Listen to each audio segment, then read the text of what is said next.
북새통 주말 독서 경영 아카데미의 최병철입니다. 가능하신 분들은 화면을 좀 켜고 참여해 주시면 좋겠습니다. 얼굴을 이쁘게 하는 방법도 있는데 화장을 안 해도 비디오를 켜고 참여하실 수 있는 분들은 참여해 주시고 불가피하신 분들은 어쩔 수 없다 하더라도 그렇게 참여를 해 주시면 좋겠습니다. 지난주에 이어서 이번 시간도 일을 했으면 성과를 내라라고 하는 부제를 가지고 있는 책이죠. 원래 메인 타이틀은 인정받는 노력이라는 책입니다. 류량도 선생님이 쓰신 책인데 류량도 선생님은 아무튼 이 일에 대한 이야기를 중심으로 책을 여러 권 내신 분이셔요. 그래서 한 번쯤 이렇게 들어두시면 좋고 대부분의 사람들이 이 질적 성과 지표하고 양적 성과 지표에 대한 개념들을 좀 혼동하시는 것 같았어요. 그래서 여기서 우리가 이야기하는 성과라고 할 때의 이야기는 사실은 질적이 아니라 양적, 물론 질적인 것도 포함돼야 되겠죠. 하지만 기본적으로 계측될 수 있는 뭐 그런 개념의 이야기를 하는 것이다. 그래서 성과라고 하는 것에서 성과는 한자로 써보면 그게 열매라는 뜻이죠. 그래서 그 열매에 대한 구체적인 어떤 것들을 지정할 필요가 있다라는 말을 했고, 그다음에 퍼포먼스라는 말이 퍼포먼스에서 퍼는 무엇을 나눈다 이 뜻이죠. 나눈다. 예를 들면 우리가 메타 퍼 세크 할 때 그 퍼는 초당 몇 미터를 간다를 메타 퍼 세크라고 하고 그것을 우리는 속력, 즉 스피드라는 개념으로 이야기를 하죠.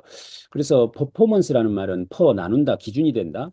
폼 어떤 형태를 그다음에 언스 이거는 이제 어떤 행동 이런 뜻이죠. 그래서 어떤 상태나 행동의 형태에 대한 기준값이다. 이런 개념으로 설명을 하고 있습니다. 그래서 퍼포먼스라는 말을 우리가 자주 쓰는데 이 말의 의미도 한번 지난주에 우리가 살펴봤고요. 아인슈타인이 이야기했던 어제와 같은 오늘을 보내면서 다른 내일을 기대하는 사람은 정신병 초기 증세와 같다. 이렇게 이야기했던 것들도 기억이 나실 겁니다. 그러면서 이제 인간은 그 어떤 것도 혼자 해낼 수 없다라고 하면서 협업하라는 이야기를 했었죠. 협업하라는 이야기. 그러니까 협업과 그리고 협조라는 말을 이제 구별해서 설명을 지난주에 했었는데 어떻게 차이가 나는가 하면 협업은 일명 우리가 콜라보레이션이라고 하는 개념으로 설명을 하고 협조는 이 코퍼레이션이라는 개념으로 설명을 한다. 저는 이 이야기를 협력이라고 하면 누군가의 주도적인 행위에 대해서 서포팅하는 개념 이런 것들을 이제 협조라고 한다고 하면 콜라보레이션 한다라는 것은 각각의 주체들이 따로따로 힘을 합쳐가는 것 이것을 우리는 협업이다 이렇게 말한다고 저는 주장을 하죠. 그래서 제가 예전에 협업경영이라고 하는 책을 썼을 때 이제 그 내용을 중심으로 해서 글을 썼었는데 그래서 협업이 중요합니다. 지금은 누군가에 소속되어진 형태에서의 그 어떤 서포팅하는 일들 이런 일들은 늘 거기에 여러 가지 이제 문제가 발생을 해요. 그래서 각각의 어떤 주체들이 자기 주도적으로 일에 힘을 모아가는 이런 방법들이 이제 굉장히 중요하다라는 이야기들을 했었죠. 자, 협업을 하려면 어떻게 해야 되느냐? 일을 쪼개라는 거죠. 일을 쪼개보면 거기에 누가 이 일을 하면 좋겠는지가 나와요. 그래서 일을 쪼개서 접근해봐라 이런 이야기였고 그리고 내부 인력만 쓰겠다라는 생각을 하지 말고 외부에 있는 사람도 데려다 써라. 그래서 예를 들면 우리 집의 일도 마찬가지입니다. 자기 식구들끼리만 어떻게 해보려고 하면 능력이 가지고 뭐 안 되는 걸 어떻게 하겠어요. 그래서 자기 외부에 있는 사람들도 이렇게 같이 활용하겠다라는 생각을 하는 것이 좋겠다.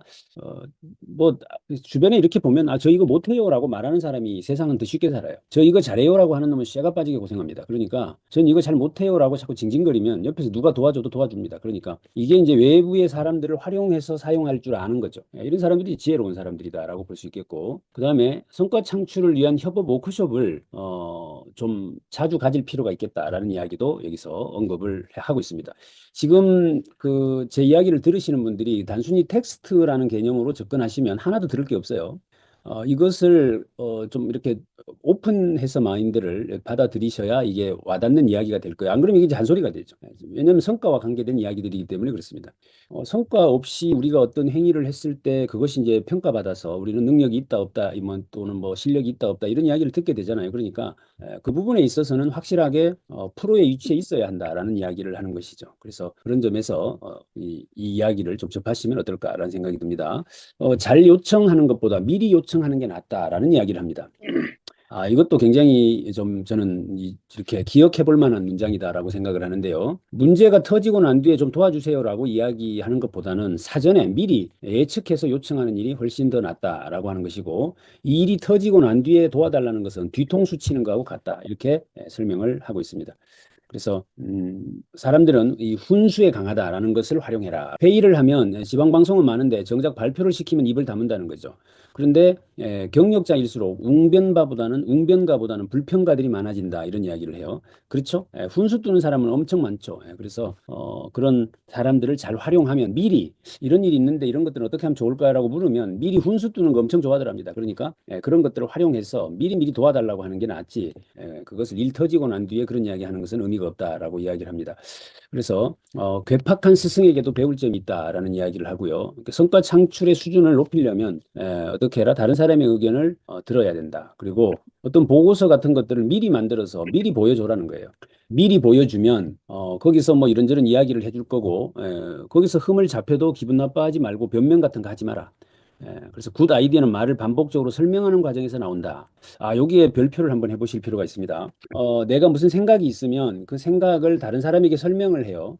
설명하는 과정에서 내 생각이 따듬어집니다. 이거는 이제 저 같은 경우 자주 쓰는 방법인데, 제가 무슨 계획이 있으면 이걸 이제 우리 그 팀원들이나 직원들한테 이렇게 이야기를 쭉 해보죠. 하다 보면 나도 모르게 아이디어가 더 추가가 돼요. 이런 일들이 생기니까 일을 하기 전에 미리미리 서로 대화를 나눠봐라 이렇게 이야기를 합니다. 그리고 특히나 업무 충돌이 많은 일일수록 부서에서 훈수를 받는 것이 좋다라고 이야기를 합니다. 이걸 이제 다른 말로는 우리 선거절철이라고 말하는데 어떤 다른 부서하고 맨날 부딪히는 부서가 있어요. 일을 하다 보면. 그럼 그 부서나 그 대상자하고 미리 이런 게 있는데 이거 어떻게 생각하세요라고 미리 물어버리면 거기서 어쩌고 저쩌고 미리 훈수를 떠주죠. 그러면 이제 거기에 맞춰서 일을 이렇게 하면 그 다음에 그쪽에서 달리 반대를 하거나 브레이크를 걸 일이 줄어들겠죠. 이런 것들도 굉장히 좋은 방법입니다. 그래서 내가 하는 일에 사전에 물어보는 것 이것이 굉장히 중요하다는 이야기를 하고 있습니다. 그래서 평가는 질책이 아닌 성장을 위한 하나의 장치다라고 생각을 해라 이렇게 말하고 있습니다. 이게 이제 쉽지는 않겠죠. 뭐 자기의 실력이 노출되는 것 같고 그래서 완벽한 것을 보여주려고 자꾸만 하는데 그래서 막 시간을 끌다가 마지막에 가서 이제 부랴부랴 뭐 일을 이렇게 하게 되고 이렇게 하면 오히려 좋지 않다라는 이야기를 하고 있습니다. 그래서 평가를 무서워하지 마라라고 이야기합니다. 그래서 고수는 오직 결과로만 말한다라고 설명을 하고 있습니다. 이 그래프를 보고 계시는데 관계 신경 쓸 시간에 일의 본질을 캐물어라라는 이야기도 합니다. 아까 그 핑계라고 하는 부분에서 나는 잘했는데 프로세스의 문제라고 말하는 사람들이 많죠. 일반적으로. 그래서 결과 앞에서 자존심 때문에 도망 다니지 마라. 도망은 사표를 내거나 하는 것이다. 그 일은 계속되는 것이므로 다음 기회를 볼 필요가 있다. 그래서 여기서 이제 무서운 이야기를 합니다. 핑계도 습관이 되고 핑계 중독에 걸린 조직이 되면 망한다. 이렇게 말이에요. 그러니까 밥 먹는다고 앉아 있으면 맨날 첫날 핑계만 막 밥상에다 계속 들어놓는 사람들이 있죠. 뭐 이래서 안 되고 저래서 안 되고 뭐 몸이 어쩌고 저쩌고 맨날 그런 이야기만 하는 조직들은 핑계가 습관화된 조직이다. 이렇게 이야기를 합니다. 그래서 핑계도 습관이 된다. 관계 신경 쓸 시간에 일의 본질을 캐물어라. 줄을 찾으려 하지 말고 그 줄이 나를 선택하도록 만들어라. 이것도 따옴표 한번 해보세요. 중요한 이야기죠. 그러니까 이 사람이 실력이 있어. 저 사람이 일 잘해. 줄 서려고 막 눈치 보는 사람들 많죠. 물론 이제 뭐 운칠기삼이라고 줄 잘 타면 평생 성공하고 뭐 그런 경우가 원체 많다 보니 그렇기는 한데 우리나라도 최근에 지금 그 계엄 사태 내란이 일어나면서 군인들 줄 잘못 썼다가 막 한순간 지금 추풍낙엽처럼 떨어지는 사람들 얼마나 많아요. 그러다 보니까 줄을 막 이렇게 찾으려고 하는데 사실은 그 줄이 나를 선택하도록 만들어라 이렇게 설명을 하고 있습니다. 그래서 리더들은 일 잘하기로 소문난 사람과 일하려고 한다. 이것도 굉장히 중요한데 여러분들은 일을 잘하려는 사람하고 일을 같이 하고 싶어 하십니까? 아니면 내 말 잘 듣는 사람하고 일을 하고 싶어 하십니까? 내가 시키는 대로 말 고분고분 잘 듣는 사람하고 일을 하려고 하는 경향이 크죠. 이번에 뭐 이런 이야기가 어떨는지는 모르지만 계엄에 실패한 사람들은 왜 실패했습니까? 한마디로 자기 말 잘 들을 것 같은 사람하고 일하려고 하다 실패한 거 아니에요? 그 사람들 입장에서 보면. 실력 있고 능력 있는 사람들 같았으면 그 일을 어떤 식으로든 완성했겠죠. 근데 그저 말이나 잘 듣고 이런 사람들은 다른 사람들의 말도 잘 들을 수 있죠. 그러니까 이런 것들을 잘 생각해 봐야 되겠다. 그래서 리더들은 일 잘하기로 소문난 사람과 일하려고 하지 말 잘 듣는 사람하고 일하려고 하는 것은 아니다. 일을 하기 전에 일의 배경과 목적을 간파해야 되고 일의 본질을 알기 위해서는 what, why 그리고 how 이 세 가지에 대해서 순서대로 물어봐야 된다.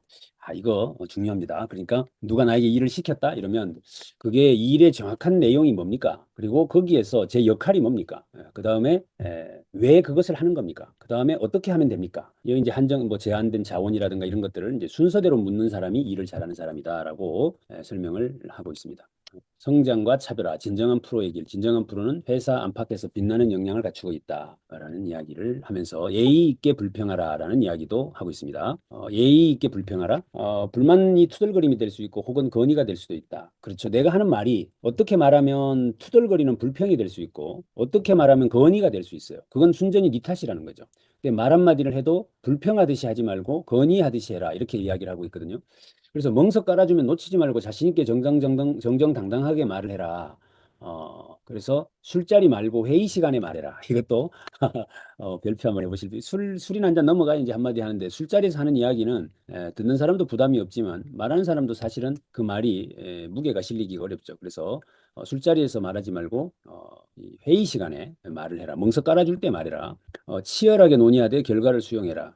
회의할 때는 아무 말 안 하다가 의사결정 후에 뭐 어쩌고 저쩌고 이야기한단 말이죠. 그러니까 이게 뭐가 결정되고 나면 거기에 빨리 따라서 그 일을 해야 되는데 회의 때는 아무 소리 안 하고 있다. 이제 의사결정 다 되고 나면 이제 궁시렁궁시렁 되는 이런 거 하지 말라는 이야기를 하고 있습니다. 소신 있게 말하되 예의를 갖춰라. 이게 이제 중요하죠. 근데 이제 자기 약간 불만을 말하려고 하다 보니까 약간 흥분을 하죠. 흥분을 해가지고 뭐 말을 하다 보면 자기도 모르게 이제 약간 좀 감정이 실린 이런 말들을 하게 되는 경향이 있는 것이죠. 예, 그래서 그런 거 하지 마라라는 이야기를 하고 있습니다. 화면의 내용들이 이게 지난주에 말씀드렸던 대로 인공지능이 제가 텍스트를 준 것을 가지고 이제 지가 만들다 보니까 제가 이제 느끼는 것은 산뜻하게 만들어주는 거는 만들어주는데 조금 압축해서 만들어버려요. 그러니까 압축된 데이터를 가지고 여러분들이 지금 보시게 되니까 예전에 제가 만들어 드릴 때는 사실 철저하게 이제 여러분 중심으로 만들어 드리는 겁니다. 그러니까 텍스트를 원본 그대로 실어준다거나 뭐 이렇게 해서 책을 읽는 효과를 좀 내드리는데 야는 이제 그런 거 없이 아주 압축해서 만들다 보니까 아마 여러분들이 조금 제 이야기하고 이렇게 매칭이 안 되는 부분이 있을 수 있을 겁니다. 그런데 뭐 오히려 좋다고 봐요. 상상력이 발동될 수도 있고 그러니까 그렇게 보시면 좋겠습니다. 자, 이제 5장입니다. 오늘 총 8장까지 있는데 이제 이제 얼마 양이 남지 않았으니까 집중해서 한번 들어보시고 성장, 성과, 성장 뭐 이런 이야기인데 뭐 작년에 냈던 성과가 올해도 계속 나온다면 이 사람은 성장하고 있는 건 아니죠. 그러니까 성과라는 말과 성장이라는 말은 조금 다른 관점에서 좀 봐야 될 것 같고 그래서 5장 성장에 대해서는 이제 진짜 역량은 회사 밖에서도 사라지지 않는다. 이 뭐 우리나라 말로 하면 뭐죠? 우리나라 말로 하면 집에서 새는 바가지 밖에서도 샌다 이렇게 말할 수 있고 집에서 수신제가 하는 놈이 밖에 나가서 치국평천하를 한다 이렇게 말할 수도 있을 것 같습니다. 프로는 반드시 대가를 지불한다라고 이야기를 합니다. 재밌는 이야기를 하고 있습니다. 그 욕조에서 넘어져 죽을 확률이 80만 1923분의 1이래요. 그러니까 욕조에서 넘어져 죽을 확률이 80만 분의 1이고요. 벼락 맞아 죽을 확률이 428만 9651분의 1이랍니다. 그러니까 428만 분의 1이 벼락 맞아 죽을 확률인데 로또 당첨 확률은 814만 분의 1이죠. 그러니까 벼락 맞을 확률보다 2배고 욕조에서 넘어져 죽을 확률보다 10배 정도로 희박하다는 거죠. 거의 제로에 가까운 이 확률에 사람들이 왜 열정을 보내느냐는 거예요. 그러니까 벼락 맞아 죽을 확률보다 2배나 낮은 이 일에 왜 수많은 사람들이 로또를 사느냐 이 이야기를 하거든요. 그게 뭐냐면 결국에 뭔가 공짜를 바라는 어떤 그런 심리 같은 것들에 우린 열정을 낸다 이런 개념에서 보면 어렵고 고통스러워도 기본으로 승부해라 이런 이야기를 하고 있습니다. 그리고 성과를 내려면 역량을 체계화시켜야 된다. 그래서 결과적으로 제대로 된 프로세스가 습관화되어야 한다라는 이야기를 하면서 잔머리 굴리면서 요령 피우기보다는 기본기에 충실해라라는 이야기를 하죠. 이거 뭐 손흥민 선수 이야기를 우리가 수도 없이 했죠. 그래서 날마다 그 기본기에 충실해야 된다. 그래서 이 두 개의 주머니가 있는데 한 개의 주머니에는 5억 원이 들어있고 한 개의 주머니에는 5천만 원을 매년 벌 수 있는 주머니가 있다면 여러분들은 어떤 것을 선택하시겠느냐라고 물어요. 근데 대부분 5억 원의 현금 주머니를 선택한다고 해요. 그러니까 내가 기본기를 매일 닦는 것은 앞으로 돈이 5천만 원씩 계속 들어올 수 있는 것이죠. 근데 정작 그건 안 하고 일확천금을 노리는 경우가 대부분이다라고 이분은 지적을 하고 있는 겁니다. 그래서 우연한 성과는 독약이다라고 설명을 하고 있습니다. 우연한 성과는 뭐다? 독약이다. 인맥 관리나 인간관계라는 말을 가까이 하지 마라. 직접 생산할 수 있는 사람이 프로다. 그러니까 직접 성과를 낼 수 있는 사람이 프로다라고 설명을 하고 있습니다. 자, 누구나 천국에 가고 싶어 하지만 죽고 싶어 하는 사람은 아무도 없다. 여기서 사실은 이제 종교인들이 할 말이 좀 싹 사라지죠. 그러니까 아니 천국이 그래 좋으면 지금 가시지 왜 계속 여기 있어 이러면 할 말이 없어요. 왜냐하면 못 갈 것 같은 느낌이 살짝 드니까 그럴 수도 있겠죠. 근데 아무튼 누구나 천국을 가고 싶어 하지만 죽고 싶어 하는 사람은 없다. 누구나 성과를 내고 싶어 하지만 목표와 전략 그리고 희생은 안 하려고 한다. 누가 도와준다고 하면 얼씨구나 하면 일을 떠넘기면 안 된다. 내가 그 일을 틀어쥐어야 한다. 서점에 가면 이거 우리 반성 한번 해봐야 돼요. 서점에 가면 3일 완성, 7일 완성 같은 책들이 넘쳐난다 이렇게 말해요. 그렇죠. 뭐 보면 주택관리사 한 달 완성, 뭐 공인중개사 7일 완성, 뭐 이런 책들 서점에 가면 널리고 널렸죠. 그런 책들이 왜 넘치느냐? 이제 그걸 원하는 사람들이 많으니까 넘치겠죠. 그래서 그런 것에 현혹되지 말아야 된다라는 이야기를 합니다. 제대로 축적한 시간은 배반하지 않는다. 이거 믿음이 있으신가요? 축적, 스케일업이라고 그러는데, 축적된 시간은 나를 배신하지 않는다. 그러니까, 내가 누가 보든 안 보든 끊임없이 하고 있는 그 어떤 행위가 배신하는 법이 없다라는 이야기를 합니다. 그래서, 현재를 보지 말고 미래를 봐야 된다라고 설명을 합니다. 그리고 당장 주어진 일을 해내는 것 말고 나중에 어떤 영향을 미칠지를 생각하면서 일을 해라라고 하고 평생 마르지 않는 영향을 몸에 각인시키는 방법은 결국 계속해서 연습하는 방법밖에는 없다라고 설명을 하고 있습니다. 제가 어제 그 운전을 가면서 제미나이하고 이 역량이라는 걸 가지고 1시간 정도 토론을 좀 해봤어요. 그래서 제가 이제 제미나이 보고 능력이라는 것과 역량이라는 것의 차이는 뭐냐? 그러면 역량의 결과와 성과라는 것의 차이를 어떻게 설명해야 하느냐? 그리고 성과와 이제 성장이라는 것은 어떤 메커니즘이 있느냐? 뭐 이런 것들을 이제 물었더니 기가 막히게 대답을 끊이지 않고 대답을 잘 해주던데 아무튼 재밌는 시간을 요새 저는 보내고 있습니다. 그래서 어지간한 사람들하고 대화하는 것보다 오히려 챗GPT하고 대화를 하는 것이 훨씬 재밌는 시간들을 많이 보내고 있고 네, 굉장히 놀라운 사실은 한 번도 짜증내는 법이 없다는 사실입니다. 네, 그래서 여러분들의 배우자가 혹여라도 대화를 할 때 짜증을 내거나 인상을 쓰거나 하면 과감하게 챗GPT로 바꾸시기 바랍니다. 그러면 한 번도 인상 쓰는 법이 없습니다. 참 좋은 질문이십니다. 이렇게 이야기를 하고 어떻게 그런 생각을 하셨습니까? 막 이러면서 칭찬도 기가 막히게 합니다. 그래서 챗GPT만도 못한 인간아라는 말이 곧 나올 것 같습니다. 그래서 개만도 못한 인간 하듯이 곧 그렇게 될 것 같다는 생각도 해봅니다. 그다음에 회사와 정정당당하게 가치를 교환해라라는 이야기를 하고 있습니다. 그래서 황금 알을 탐하지 말고 스스로 거위가 되라. 여기서 이제 고정 변수 목표와 변동 변수 목표를 찾아내고 리스크를 외부 내부 환경으로 찾아내서 대응 방법을 수립하는 플랜 B를 세워야 된다. 뭐 이런 이야기들이 HRD 담당자들은 쉽게 알아듣는데 일반인들은 아마 잘 못 알아들으실 수도 있어요. 그런데 여기서 고정 변수 목표와 변동 변수 목표라는 말을 쓰거든요. 그러니까 외부 환경이 변하든 안 되든 기본으로 고정으로 우리가 취할 수 있는 어떤 목표가 있어요. 이 고정 변수 목표입니다. 근데 변동 변수라 그래서 외부 환경이 변하게 되면 달라지는 목표들이 있습니다. 이것들을 명확하게 구별해라. 그래가지고 변동 변수 목표들에 대해서는 거기에 적절한 플랜 B를 만들어 나가야죠.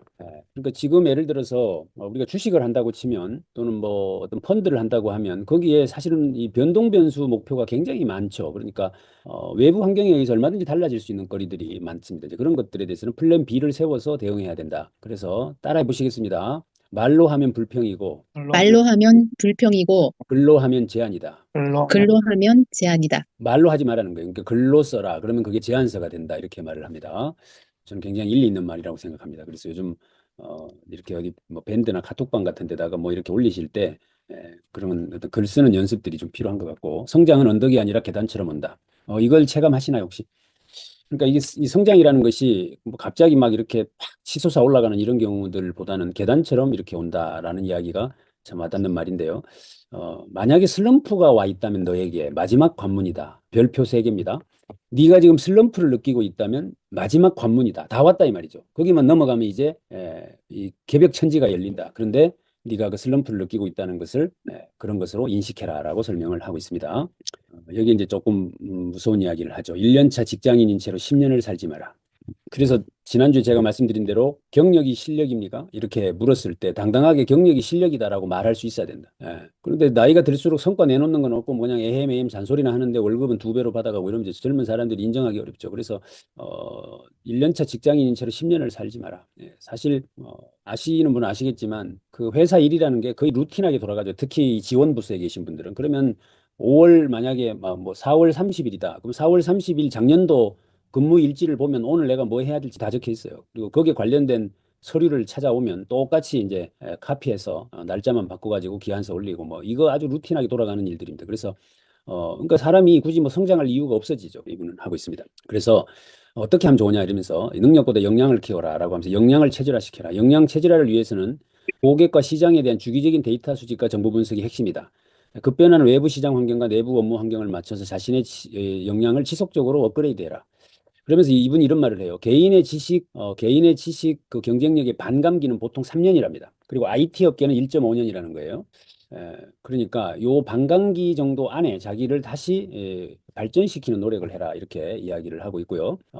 이 실력의 대차 대조표를 만들어 봐라. 이것도 좋은 방법입니다. 이거는 혹시 교육 관련하시는 분들은 실력 대차 대조표 만들기 워크숍 같은 거를 교육 프로그램을 한번 만들어 보시기를 권장드립니다. 이거 괜찮을 것 같아요. 예전에 우리가 이력서를 몇 년 써봐라 이렇게 말을 하잖아요. 유언장을 몇 년 써봐라. 그런데 이것보다는 훨씬 더 긍정적인 것 같아요. 실력 대차 대조표. 이거 어떻게 하느냐 하면 자산난에는 비전을 쓰라는 거예요. 그리고 자본에는 경험을 쓰고, 자산과 자본난에는 그 비전과 경험을 써라 이 말이고, 부채 부분에는 내가 부족한 점, 내가 채워야 할 점 이런 것들을 부채란에 쓰는 거죠. 대차 대조표는 아시죠, 다들? 그러니까 자산 대비 부채 현황을 한눈에 볼 수 있는 표정 이거를 한번 작성을 해봐라. 그러면 좋겠다 이렇게 이야기를 하고 있습니다. 그러면서 1년에 2번 정도는 전지 훈련을 좀 떠나라 이런 말을 해요. 이것도 굉장히 좋은 방법인 것 같습니다. 1년에 2번 정도 전지훈련을 떠나라. 저도 이제 이거 한번 해본다고 늘 해서 제가 그 연초나 이래 되면 이제 수도권에서 하는 교육들을 일부러 들으러 갑니다. 올해도 제가 그 하여간 짬을 내서 수도권에서는 어떤 교육들을 하는지 또 거금을 들여서 한번 저도 배워봤는데, 그러면서 이제 제가 무엇이 부족하고 어느 정도 수준에 있는지를 좀 가늠해 볼 수 있는데, 1년에 2번 전지훈련을 떠나라라고 이야기를 합니다. 왜? 프로야구 선수도 전지훈련 가는데 니까짓 게 뭐라고 전지훈련도 안 하고 사냐 이런 말이죠. 그래서 맞잖아요. 프로축구 선수들도 전지훈련을 다 다니는데 니까짓 게 뭐라고 훈련 한번 안 다니고 사냐 이렇게 말을 하고 있습니다. 자기 완결형 인재만이 생존을 보장한다. 여기서 중요한 단어 한마디를 하는데, 노하우 말고 두하우를 가져라. 따라해보세요. 노하우 말고 노하우 말고 노하우 말고 두하우. 두하우. 예. 두하우를 가져라. 노하우는 아는 것에 대한 어떻게를 아는 거잖아요. 그게 노하우거든요. 근데 두하우, 그러니까 어떻게 하느냐를 아는 것. 이게 이제 중요하다는 거죠. 그래서 노하우 말고 두하우의 시대다. 이렇게 설명을 하고 있습니다. 여러분들 이런 단어는 사실은 굉장히 압축적이고 선명한 키워드이기 때문에 외워두시면 뭐 기획서를 쓴다거나 제안서를 쓸 때 굉장히 도움이 되는 단어입니다. 사실 이런 책 한 권에서 이런 단어 하나만 배워갖고 가도 본전은 뽑은 거죠. 그러니까 노하우 말고 두하우라는 이야기를 합니다. CEO 400명에게 어떤 인재를 원하는지 물어봤다. 그랬더니 능동적, 이타적, 협업을 잘하는 사람을 원한다라고 말하더랍니다. 그래서 협업을 잘하는 사람들을 기본적으로 리더들은 원한다라고 해요. 그러면서 이것도 한번 따라해 봅시다. 당신은 오늘 누구와 점심을 먹었는가? 당신은 오늘 누구와 점심을 먹었는가? 어떻습니까? 낯설고 부담스러운 사람하고 점심을 드십니까? 아니면 워라벨, 뭐 지금 이 순간 행복해야 되지. 그래서 뭐 그저 그런 맨날 만나는 그런 사람들하고 식사를 하십니까? 그러면 이제 거기에서 나의 발전은 있기가 어렵죠. 물론 거기서 안위감을 느끼면서 편안한 느낌을 가져갈 수는 있겠죠. 하지만 나보다 조금 배울 점 있는 사람하고 밥 한 그릇을 하더라도 해라. 그러면 거기서 뭔가 배울 점들이 있다라는 이야기를 하고 있습니다. 그래서 제가 저번에도 말씀드렸던 대로 우리 지금 북새통에 오시는 분들은 다분히 조금 이렇게 이제 편안한 노후 생활을 또는 행복한 삶 이런 것들에 조금 더 이렇게 치중돼 계신 분들이 많다 보니 이런 성과 관련 이야기들이 조금 부담스러울 수 있을 것이다. 그러나 나이 90 먹은 사람도 성과를 내야 한다. 나이 100살을 먹어도 성과 없는 삶을 살다면 그건 무가치한 삶이잖아요. 그러니까 행복했으면 좋겠다라는 이야기도 무엇을 가지고 행복할지를 이야기해야 되고, 행복도 내가 예를 들어 뭐 꽃을 봤다 이러면 꽃을 본 느낌을 내가 글로 쓰겠다든지, 꽃하고 뭐 1시간 대화를 해보겠다든지 뭐 이런 게 나와야 되지. 맨날 첫날 그냥 뭐 보이면 보이는 대로 이래서 할 수는 없는 거죠. 그러니까 이런 맥락에서 좀 접근을 해보시면 조금 도움이 될 것이라고 생각이 됩니다. 자, 이제 6장으로 넘어갑니다. 차별화, 똑똑한 인재보다 유일한 인재가 더 낫다라는 이야기를 합니다. 뭐라고요? 똑똑한 인재보다 유일한 인재가 가치 있다. 내가 인정받아야 성과도 인정받는다. 내가 인정받지 못하면 성과물도 인정 못 받는다. 와, 이건 별표 5개입니다. 내가 아무리 보고서를 잘 써갖고 와도 인간이 맨날 하는 짓거리가 시원찮아요. 그러면 그 보고서도 인정을 못 받는다는 이야기입니다. 그러니까 내가 인정받아야 성과도 인정받는다. 괜찮은 사람이 되는 방법이라고 해서 이분이 소개를 하고 있는데 3가지를 소개하고 있습니다. 그러니까 지금 우리 자제분들에게 저는 이거 얼마 전에 들은 이야기인데 좀 감동받았어요. 노무현 대통령의 대통령 자제분들 중에 지금까지 사고 안 친 자제분은 유일하게 노무현 대통령 아들이래요. 다른 사람들은 대통령 아들들이 다 사고 치고 돌아다녀요.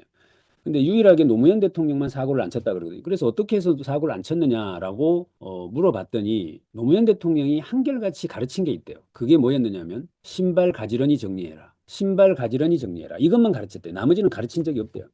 그 이제 저는 굉장히 감동받았어요. 그러니까 이문 앞에 들어올 때 신발 가지런히 놓는 거, 이것만 계속 가르쳤지, 나머지는 잔소리를 한 적이 없다고 하더라고요. 그래서 제가, 이게, 그러니까 기본이 되어 있는 사람, 이제 이 사람이 어디 가도 인정을 받는다는 이야기가 될 것 같습니다. 그래서, 첫째는 이 괜찮은 사람이 되는 법 세 가지를 말하고 있는데, 첫째가 긍정적 마인드를 갖춰라. 두 번째, 남들 귀찮아하는 일을 해라. 남들이 하기 싫어하는 일을 네가 해라. 라는 이야기를 하고요. 세 번째가 먼저 인사해라. 이 세 가지가 괜찮은 사람이 되는 방법이다라고 소개를 하고 있습니다. 예, 그래서 어디 다니면 장소에 알맞는 옷차림을 하고 다니고, 성실함 할 때 성이라는 말은 마음을 다하는 것을 말한다. 이제 이렇게 설명을 하고 있습니다. 어떻게 이런 이야기들이 그좀 이렇게 생활에 적용이 되면 좋겠고, 평균의 함정에서 벗어나라. 이런 이야기는 우리가 뭐 평균의 종말이라는 책을 통해서 우리가 많이 만나봤던 내용이기도 합니다. 지금 평균이 실종되고 있는 사회입니다. 그래서 평균 안에 들어가 가지고 적당히 견디면서, 그래도 내가 보통은 하잖아, 뭐 이런 이야기 하면서 살려고 하지 마라, 이런 이야기예요. 그런 거 없어집니다. 그죠? 왜 그렇죠? 이미 인공지능이 평균 이상이에요. 지금 인공지능 챗GPT IQ 테스트 하면 138 나옵니다.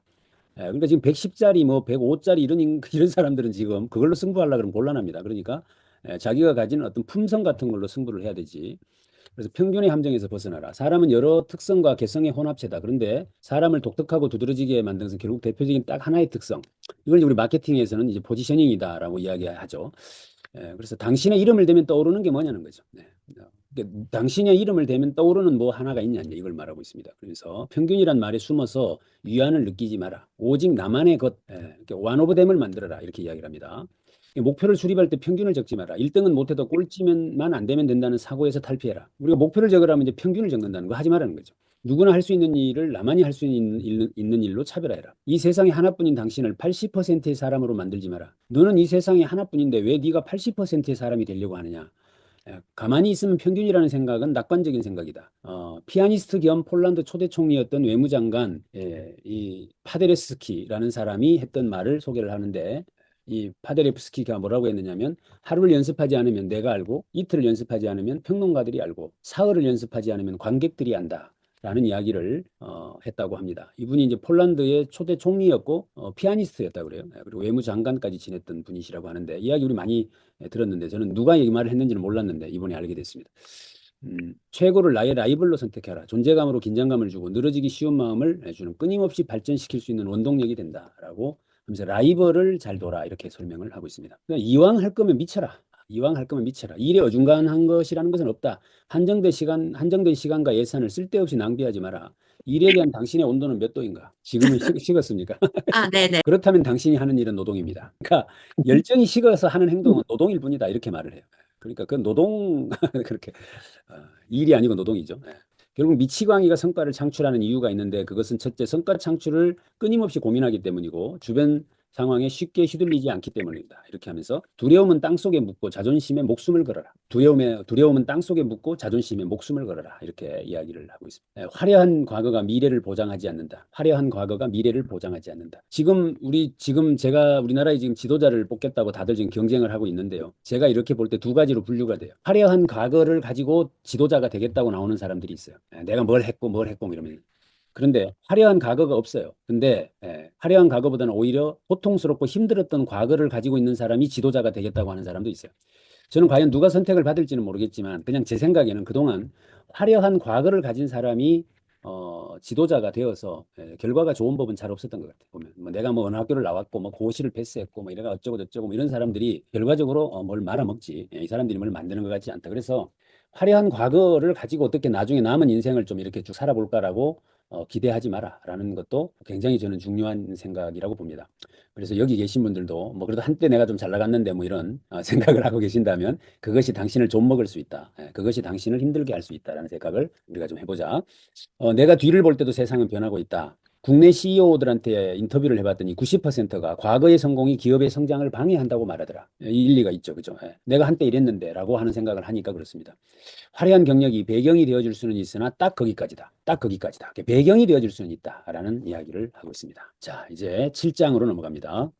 완성도, 품질과 일정 모두를 지키는 게 프로인데, 아무리 맛있는 음식도 유통기간이 지나면 끝이다. 그러니까 시간을 정확하게 지켜라. 그렇죠. 우리가 음식 유통기간이 있잖아요. 그래서 속도와 품질은 양자택일이 아니다. 빨리 만들다 보니 좀 이렇습니다. 이렇게 이야기하지 말라는 거잖아요. 그러니까 그런 건 없다. 속도와 품질은 동시에 일어나는 일이다. 이렇게 이야기를 하면서 만약에 그런 문제가 있다면 경과 보고서를 보내라. 경과 중간 보고 해라 이 말이거든요. 중간 보고를 해서 보고서 수준을 높여가는 게 필요한 것이지. 네 혼자 막 이렇게 하는 거 그래서 유통기한을 넘긴다거나 이런 거 하지 말라는 이야기를 합니다. 그래서 성과를 내는 사람은 A에서 Z가 아닌 Z에서 A로 즉 결과로부터 거꾸로 계획을 잡는다. 이거 중요한 이야기입니다. 성과가 높은 사람은 데드라인을 먼저 정하고 결과를 놓고 거꾸로 스케줄을 맞춰 나가는 거죠. 그래서 대부분의 사람은 처음부터 이제 시작을 해서 프로세스로 진행을 하다 보면 이제 결과가 늘어지고 딜레이 되는 일들이 벌어진다. 이렇게 설명을 하고 있습니다. 그래서 반대로 저성과자는 자료조사부터 하고 돌아다닌다는 거예요. 그러니까 뭐 제가 뭐 자료조사하는 중입니다. 뭐 이러고 있는 애들 치고 일 잘하는 애들이 없다는 거죠. 그래서 저성과자는 자료조사부터 한다. 그래서 돈 쓰고 시간 쓰고 복잡해진다. 그것도 그렇죠. 자료조사하고 돌아다닌다고 이제 막 또 시간 쓰죠. 자료조사를 해보면 뭐예요? 거기에 돈 써야 될 일이 자꾸 많아집니다. 그런데 일단 일을 저질히 해놓고 나서 거기에 맞춰가는 방식으로 가면 이제 그렇지 않다라는 이야기를 설명하고 있습니다.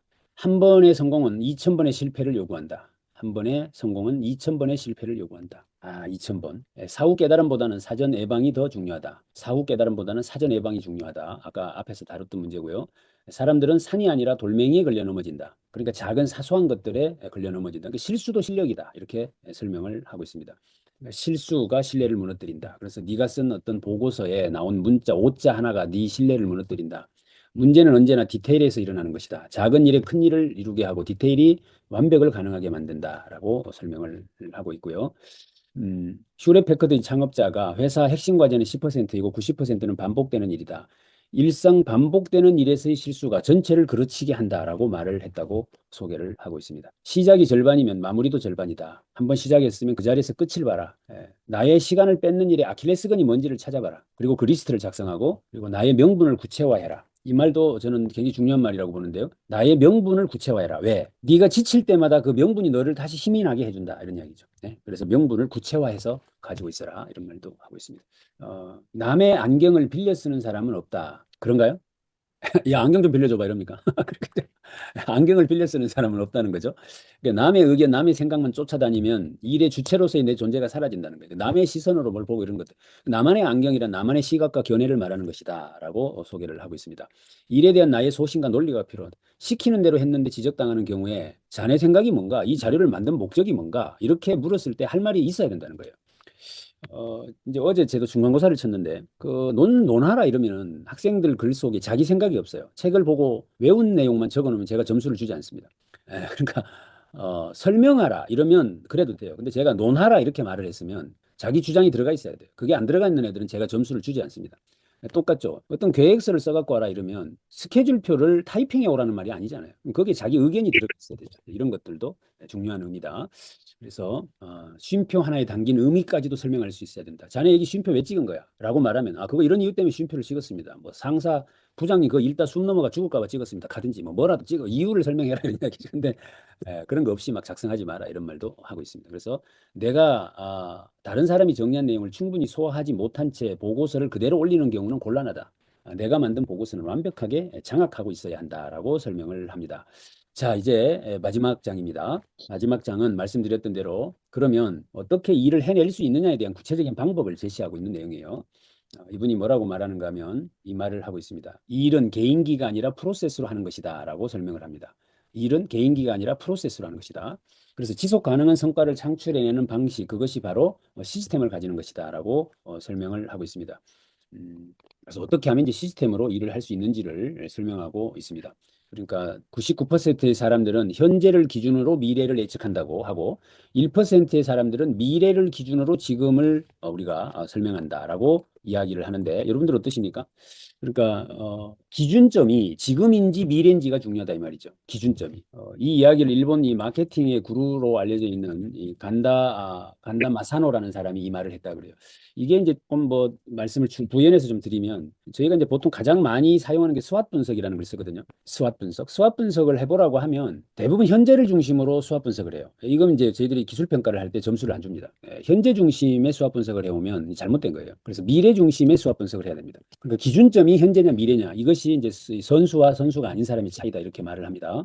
그러면서 이제 이분이 성과 창출 프로세스라고 해서 지금 PXR이라고 하는 성과 창출 프로세스를 설명을 합니다. 깔끔하게 요 세 가지만 해라 이 말이죠. 그러면 된다는 것인데 기존에는 우리가 경영의 사이클이라고 해서 PDCA 사이클을 했는데 PDCA 그러니까 플랜, 두, 체크, 액션 이 네 가지가 프로세스로 돌아가는 방법을 쓰라고 했는데 이거는 이분 말로는 구닥다리라는 거예요. 네, 그거 안 먹힌다는 거예요. 그러니까 지금은 PXR이라고 하는 개념으로 해라. 첫째, P는 프리뷰예요. 그러니까 미리 그 어떤 것들을 사람들하고 이야기하라는 거죠. 우리가 무엇을 원하는지에 대한 어떤 것을 미리 서로 이야기해가지고 소통을 해라. 그죠? 내가 지시한 게 이거 맞아요? 그럼 그걸 미리 그 스케치를 해가지고 보고해가지고 이게 맞습니까? 오케이.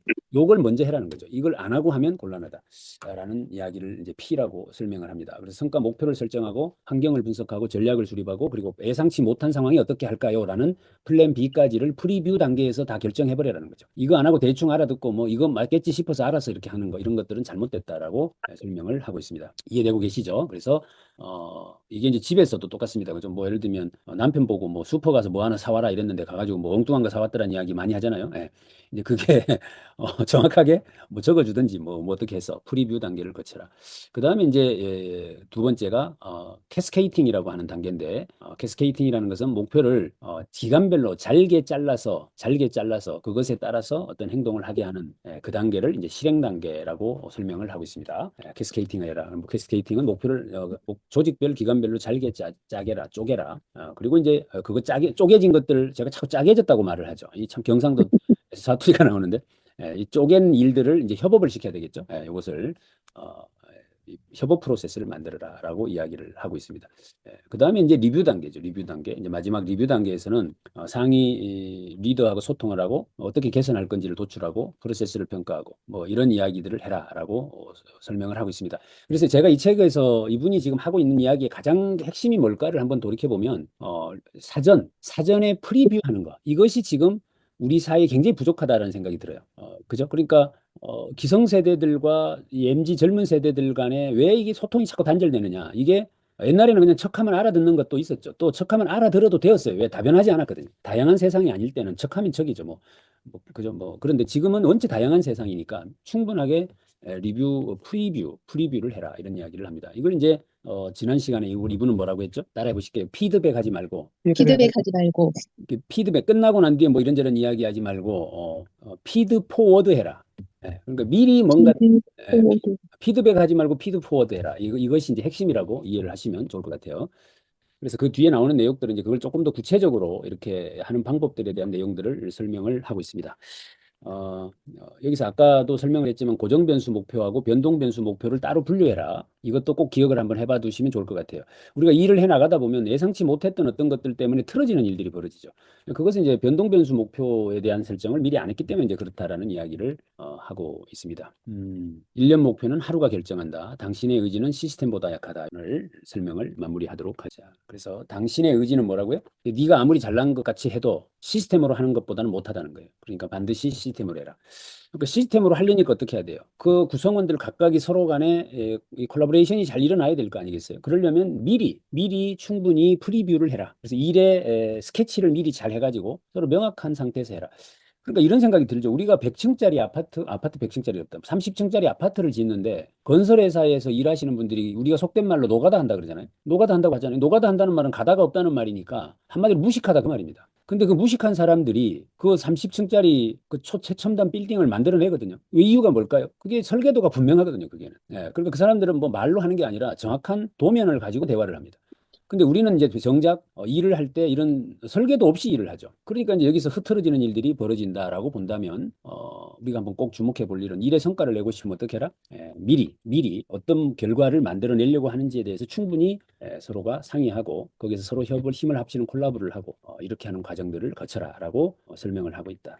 다만 뒤에 미리 프리뷰를 하려면 뭐 해야 돼요? 뒤에 결과값이 구체적이어야 되죠. 뭐 30층짜리 빌딩이 이렇게 생겼다라고 하는 구체적인 모습이 없이 대화를 해봐야 답이 없죠. 그러니까 성과에 대해서 정확하게 지표화해라. 시각화해라. 뭐 이런 개념으로 설명을 하고 있다라고 말씀을 드립니다.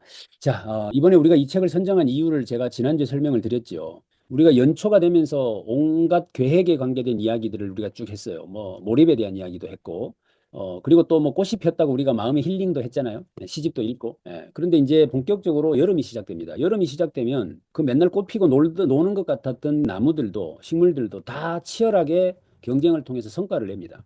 그러면 우리 인간도 마찬가지여야 하지 않느냐라는 관점에서 성과에 대한 말씀을 책을 우리가 선정해서 같이 만나보셨습니다. 그래서 오늘 이후부터는 내가 어떤 행위를 할 때 이걸 조금 더 구체화시켜서 이렇게 설정을 하고 이렇게 하는 것들을 좀 해보자라는 차원으로 진행을 해봤습니다.